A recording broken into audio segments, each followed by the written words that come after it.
Bonjour, Donald Trump peut-il réellement s'emparer du canal de Panama, comme il l'a récemment annoncé ? Est-ce une menace sérieuse ou bien le début d'une négociation ? Je me suis rendu dans le pays pour voir ce qu'il en était, pour interroger les habitants et vérifier si, comme le prétend Donald Trump, la Chine aurait pris le contrôle du canal. C'est vrai qu'on se croirait plus à Pékin qu'à Panama City. Si vous appréciez mon travail, n'hésitez pas à liker cette vidéo, à la commenter ou à vous abonner à ma chaîne parce que c'est comme ça que les créateurs de contenu parviennent à se rémunérer. Du sable, des vagues et des bateaux partout à l'horizon. Drôle d'endroit pour une baignade que cette plage de Fuerte-Sherman. Mais pour une prise de contact avec le canal, dont l'entrée nord est juste en face, l'endroit est parfait. Bon, déjà le Panama c'est ici, entre le Costa Rica à gauche et la Colombie à droite.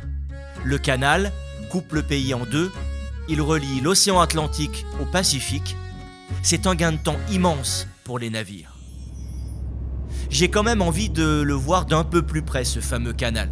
Je roule en direction des écluses d'Agua Clara. Elles sont ouvertes aux visiteurs, moyennant le paiement d'une quinzaine d'euros.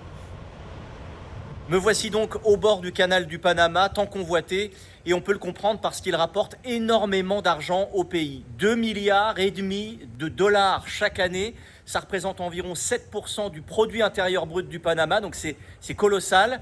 Ici, chaque jour, 40 bateaux franchissent ce canal grâce à un système d'écluses, et chaque navire paye environ 100 000 dollars. Et le balai des bateaux dans les écluses est un spectacle apprécié des touristes. Ce jour-là, ils sont quelques-uns dont un groupe d'Américains. Je sympathise avec Armando. Il me dit qu'il a voté Trump, mais qu'il ne croit pas une seconde que les États-Unis vont réellement reprendre le canal. I've been in this industry for about 45 years. Panama Canal, it's just like the word says, it's Panamanian and it will remain so. And it's a great source of revenue and it's a great service for the community, so it will stay that way. Well, I think that's Trump's way of trying to impose himself on other countries, and I think that's his form of negotiating and trying to push his will, and after the shock is over, then the countries will settle down. But there's no way that Panama Canal will go to the U.S. or that Trump will be successful in achieving what he thinks he wants to achieve. Si même un supporter de Trump n'y croit pas, alors que peuvent penser les Panaméens ? Je me dirige vers la capitale, Panama City, et ses gratte-ciel, le paradis de la finance. Un peu plus d'1 million d'habitants, qui n'ont rien oublié de l'histoire du canal. El señor Trump ha dicho que quiere recuperar el canal, pero para nosotros es algo bastante, es difícil porque el canal es nuestro. Es nuestro. Oficialmente ellos firmaron un tratado Torrijos-Carter en donde ellos establecieron, ¿verdad?, que en el año 1999 nuestro canal iba a ser ya nuestro. Ellos tuvieron más de 90 años administrando el canal, los norteamericanos. Si nos ponemos a pensar de esa manera, entonces los franceses también tienen derecho a venir a reclamar y los españoles también tienen derecho a venir a reclamar. Así que no está bien que él crea que él puede tomar el control de eso, porque entonces no sería el único que estaría en el derecho. Para mi concepto, no debería haber ningún tipo de negociaciones. El canal es panameño, nosotros decidimos quién lo administra, quién entra a nuestra casa y a quién nosotros le damos descuento o no descuento, o le subimos los intereses o no le subimos los intereses. ¿Entiendes? Entonces, nosotros no vamos a Estados Unidos a poner leyes, a imponer, ni a decir a quién ellos permiten entrar a su casa, ni a quién ellos le permiten subirle los impuestos. All is to be afraid for Panamanians and the president. We think he is crazy about that. It can be possible. Donald Trump prétend que le canal serait aux mains des Chinois. C'est pour ça qu'il menace de s'en emparer. J'ai voulu vérifier quel rôle jouait précisément Pékin dans le pays. Et en parcourant les rues de la capitale, je remarque d'abord ce centre culturel sino-panaméen, sa bibliothèque, son école, et puis ce parc juste à côté. C'est vrai qu'on se croirait plus à Pékin qu'à Panama City, je ne sais pas ce que vous en pensez, dans ce parc de l'amitié sino-panaméenne.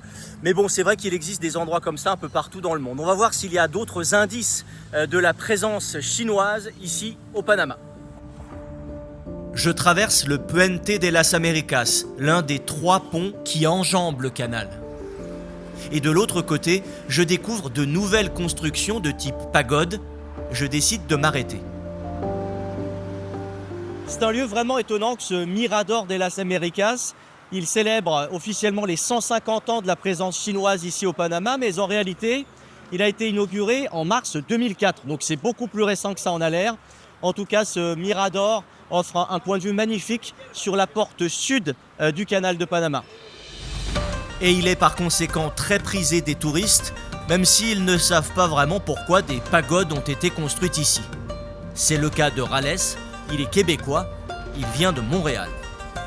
Je n'ai pas bien compris vraiment c'était quoi le sens, mais j'ai l'impression que ça va disparaître bientôt parce que Donald Trump...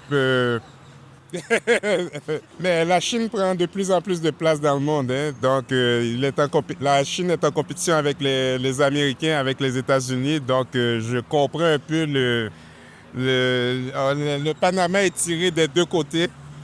Donc, bon, il y a un choix qui doit être fait, qui doit se faire bientôt. Exactement. Puis vous, en tant que Canadien, vous avez aussi quelques petits débats avec le... Oh, à ce moment, oui, on risque d'être le 51e État. Mais j'ai des doutes là-dessus. En me documentant, je me rends compte que la présence chinoise au Panama est loin d'être anecdotique. En juin 2017, les 2 pays se rapprochent. Le Panama adhère au programme des nouvelles routes de la soie, rompt ses relations diplomatiques avec Taïwan. La Chine promet d'investir massivement dans les infrastructures du pays. J'en ai une belle illustration depuis le Mirador de las Américas. Un pont est en train d'être construit par une entreprise chinoise. Le gigantesque port de Balboa juste en face est géré par une compagnie hongkongaise, CK Hutchison. La même société détient un 2e port sur le canal, du côté de Colón, la 2e ville du pays. Enfin, il y a ce terminal de croisière, rutilant, lui aussi édifié par une société chinoise. Pour autant, est-ce à dire que la Chine contrôle le canal de Panama comme le soutient Donald Trump? Non, répondent les experts interrogés par différents médias. Je vous ai d'ailleurs mis le lien de ces articles dans la description de cette vidéo.